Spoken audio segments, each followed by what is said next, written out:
Good morning students. ये जो topic है, मैं नेक्स्ट टॉपिक आपके लिए ड्राइंग का लेकर आया हूँ, जो है डबली रेनफोर्समेंट बीम का। देखो, मैं एक अपन लोग डबली रेनफोर्समेंट की एक डिज़ाइनिंग करेंगे, जिसमें हम लोगों ने जो स्पैनिंग ले रखी है वो हमारी 6 मीटर की है। वियरिंग वॉल जो है हमारी, जो जिस पर जो बीम टिकी हुई है वो हमारी 200 mm की है। और थिकनेस ऑफ वॉल जो है हमारी, जो टोटल वॉल थिकनेस है वो हमारी 300 mm की है। साइज ऑफ बीम हम लोगों ने ले रखा है 300 mm, 500 बाई 300 का हमारा बीम है। ठीक है। रेनफोर्समेंट जो कंप्रेशन जोन होता है, दो चीज़ें आपको मैंने बताई थी, कंप्रेशन एंड टेंशन जोन। जो हमारी जनरली जो है, कंप्रेशन जोन जो होता है वो ऊपर का एरिया होता है, टेंशन जोन जो होता है नीचे का एरिया होता है। ठीक है। हम लोग जो उसका यूज़ करेंगे, हम लोगों ने जो किया है वो रेनफोर्समेंट ऑफ कंप्रेशन जोन में 3 नंबर ऑफ सरिये रखी गई हैं, 3 900 स्टील रखा गया है जो 18 mm की है हमारी। ठीक है। ऐसे ही टेंशन जोन में हम लोगों ने 4 नॉस की सरिया रखा गया है, 4 सरिये हैं जो 18 mm के हमारे स्टील है। ठीक है। हम लोगों ने क्या किया है कि हम लोगों ने स्ट्रिप्स जो लिया है वो 2 लेग्स जो होते ही हैं, ऑब्वियस की बात है, ऊपर नीचे के 8 mm का स्टील लिया है और 350 mm की स्पेसिंग सेंटर टू सेंटर है। ठीक है। अब क्लियर कवर वही हम लोगों ने 20 से फिर 25 mm के बीच का लिया है, जो हम लोगों ने ड्राइंग के हिसाब से ले लेते हैं हम। वो मेनली जो होता है हमारा 20 से 25 का होता ही है। स्पेस हम लोगों ने जो स्केल यूज़ किया है वो हम लोगों ने यहाँ पर जो यूज़ किया है 1:1:35 का यूज़ किया है, जो मैंने इस ड्राइंग में, जो आपकी जो ये जो डिज़ाइन है, ये जो डिज़ाइन आपके सामने है उसमें जो यूज़ किया है वो 1:35 का रेशियो है। बट आप लोगों को जो फाइल में यूज़ करना है वो 1:20 का यूज़ करना है। मैं आपको बताता हूँ। पहले की तरह जो मैंने लास्ट आपको जो सिंगली रेनफोर्समेंट के बारे में बताया था, उसमें हम लोगों ने सेम वही प्रोसेस करना है इसमें भी। इफेक्टिव स्पैन हम लोग लेते हैं span of beam plus 2 into wearing wall, यानी दोनों साइड से जो वियरिंग वॉल टिकी हुई है, जहाँ पर बीम हमारी टिकी हुई है वो उसको ऐड कर देते हैं, हमारा जो है इफेक्टिव स्पैन आ जाता है। इफेक्टिव स्पैन हमारा 6.4 मीटर का आ चुका है। स्ट्रिप्स की नॉस हमने निकालनी है। इस पे इफेक्टिव स्पैन अपॉन स्पेसिंग हमारी 350 की है। इसको कैलकुलेट करेंगे तो 18 नॉस ऑफ स्ट्रिप्स आ जाएंगे। अब हम लोग डिज़ाइन की तरफ पलटते हैं। तो ये हमारा डिज़ाइन इस तरह से कुछ डिज़ाइन होगा, जो मैंने आपको कैलकुलेशन के थ्रू समझाना है। ठीक है। स्टेप बाय स्टेप इसको समझेंगे। ठीक है। ये मेरी कैलकुलेशन है जो मैंने करी है, वो यूज़ किया है 1:35 स्केल का है। आप लोगों को ये जो स्केलिंग है, ये जो मैंने निकाल रखा है यहाँ पर, आप इसके हिसाब से आप अपनी फाइल में इसको यूज़ करेंगे, आपका जो सारी डायमेंशंस हैं। ठीक है। मेरी इफेक्टिव स्पैन जो है वो पहली आती है 18 सेंटीमीटर की। इफेक्टिव स्पैन क्या होता है, जो यहाँ से यहाँ तक का जो लेंथ होती है वो हमारी इफेक्टिव स्पैन आ जाती है। इफेक्टिव स्पैन मतलब ये आ गई वियरिंग बॉल एक साइड की और दूसरी वियरिंग बॉल एक साइड की, दो वियरिंग बॉल जुड़ गई हैं और हमारी जो लेंथ है वो हमारी कितनी थी, 6 मीटर की, इसमें जुड़ गई और हमारी क्या आ गई, इफेक्टिव स्पैन। इफेक्टिव स्पैन क्या था हमारा, ये था, और यही हमारे पास यहाँ आ गई। ठीक है। दूसरा, हम लोग अब जब हम लोगों ने दोनों की दूरी की डायमेंशन ले ली है, हमें पता होना चाहिए डेप्थ ऑफ बीम कितनी है। डेप्थ ऑफ बीम हमारी रखी गई है इस टाइम पर। हमारा जो बीम ऐसे एक चीज है, हम लोग बीम को दो तरीके से देखते हैं। एक ऐसे वाली मोटाई जो होती है, ऐसे ऐसे मोटाई, दूसरी इस तरह से और इस तरह से।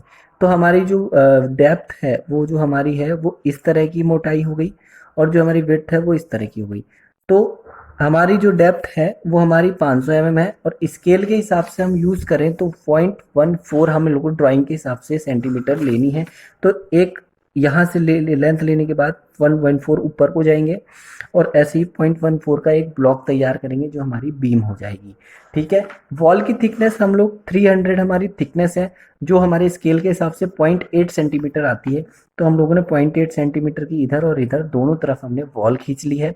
दूसरा, हम लोग बियरिंग वॉल, हम लोग क्या क्या कह दिया हमने, 200 mm की हमारी बियरिंग वॉल है।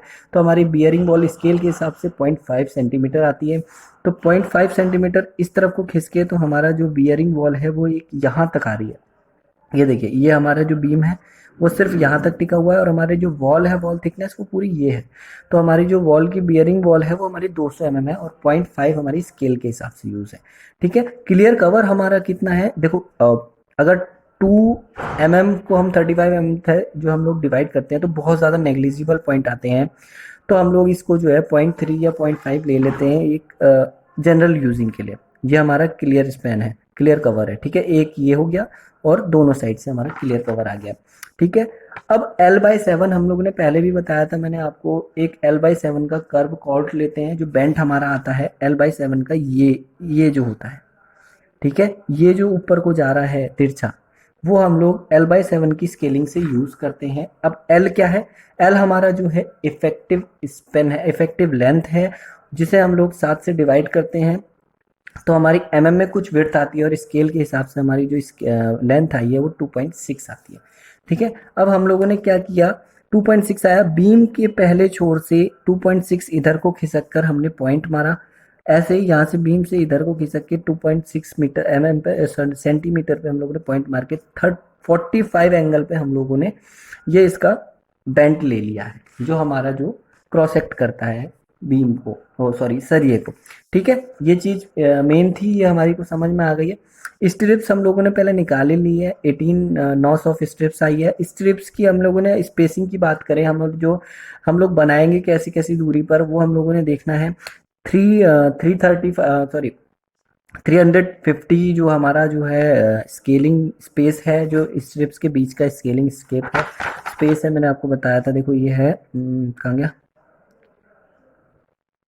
ये है स्ट्रिप्स का 2 लैक्स 8 mm के सरिया है, और 350 का स्पेसिंग है सेंटर टू सेंटर। ठीक है, अब हमारी जो है इसके हिसाब से हम लोग को हर स्ट्रिप्स की जो है 18 स्ट्रिप्स को 1-1 सेंटीमीटर के हिसाब से डिवाइड करना है। अगर आप लोग फाइल में बना रहे हैं तो आप इस चीज़ को यूज़ करेंगे, पूरी मैंने आपको निकाल के दिखा रखी है। ठीक है, ये आप डायमेंशन लेंगे नंबरिंग वाइज। और अब मैं आपको बता दूं कि हमारा जो स्ट्रिप्स है वो यहाँ से यहाँ तक हम लोगों ने जो है डाउन कर लिया है। 18 स्ट्रिप्स काउंट कर लेंगे हम लोग, 18 स्ट्रिप्स आएंगी। हमारा जो है ये 2 सरिये हैं। अब देखो, मैंने पिछली बार भी ड्राइंग लगभग सेम यही होगी, लेकिन पिछली बार यहाँ ऊपर क्या था, एंकर बार था। एंकर बार जो सपोर्ट के लिए लगाया जाता है सिर्फ, और वही हम लोग सिंगल सपोर्ट के लिए लगाते हैं, जो हमारी सिंगली रेनफोर्समेंट बीम में आती है। डबली रेनफोर्समेंट बीम में क्या होता है, हम लोग नीचे से भी सरिये को स्ट्रिप करते हैं, और दूसरे ऊपर से भी सरिये का सपोर्ट देते हैं। दोनों तरफ से देने के कारण वही डबली रेनफोर्समेंट कहलाती है। देखो, नाम से ही पता चल रहा है, डबल ई रेनफोर्समेंट, यानी कि रेनफोर्समेंट किसे कहते हैं, स्टील को, डबली किसे कहते हैं, 2 स्टील को। समझ में आया? कंप्रेशन और टेंशन जोन दोनों में आपको जो है स्टील का यूज करना है, तो हमारा जो बीम कहलाएगा वो डबली रेनफोर्समेंट बीम कहलाएगा। आपको ये मैंने क्रॉस सेक्शन बीम का काट के दिखा रखा है, ये रहा। देखो, पिछले ड्राइंग में जो था वो ऊपर का कंप्रेशन जोन जो था मेरा खाली था स्टील से, सिर्फ नीचे नीचे स्टील थे। अभी हम लोगों ने क्या किया है, डबली रेनफोर्समेंट में दोनों तरफ ऊपर नीचे स्टील को प्रोवाइडिंग करी है। ऊपर 3 बार्स डाले गए हैं और नीचे 4 बार डाले गए हैं। ठीक है, अब मैं बता देता हूँ, मैंने इसको नेमिंग कर दिया गया है। सिंपल सी बात है, अब सारी चीज़ों को आप लोग इसको नेमिंग कर लेंगे, पूरी तरह से इसको डिज़ाइन कर देंगे, तब आपकी बीम तैयार हो जाएगी। देखो, मैंने आपको जो है क्लियर कवर लिया है, 25 mm clear cover used. 2 lakhs strips मैंने आपको जो है बता दिया था, 8 mm के स्ट्रिप्स हैं जो सेंटर टू सेंटर 350 mm से जुड़े हुए हैं। एक्सपेंशन जॉइंट हमारा जो है हमेशा कॉलम में बीम में लगना चाहिए, ताकि उसकी वायु का दबाव वो आराम से सहन कर पाए। हम लोग वो लेते हैं 10 mm से 20 mm के बीच में, 20 mm खैर ज़्यादा हो जाता है, 10 mm से 15 mm के बीच में हम लोग लेते हैं, उसको डिज़ाइन करते हैं। ठीक है, अब हम लोग क्या, मेन जो है आप लोगों को क्या करना है, मैंने ये डिज़ाइन करा है 0.1:35 से। आप लोगों को एक बार ट्राई करना है फाइल में 1:20 स्केल से। नॉर्मल सी बात है, मेरे पास यहाँ पर 35 अपॉन में है, आपके पास 20 आ जाएगा।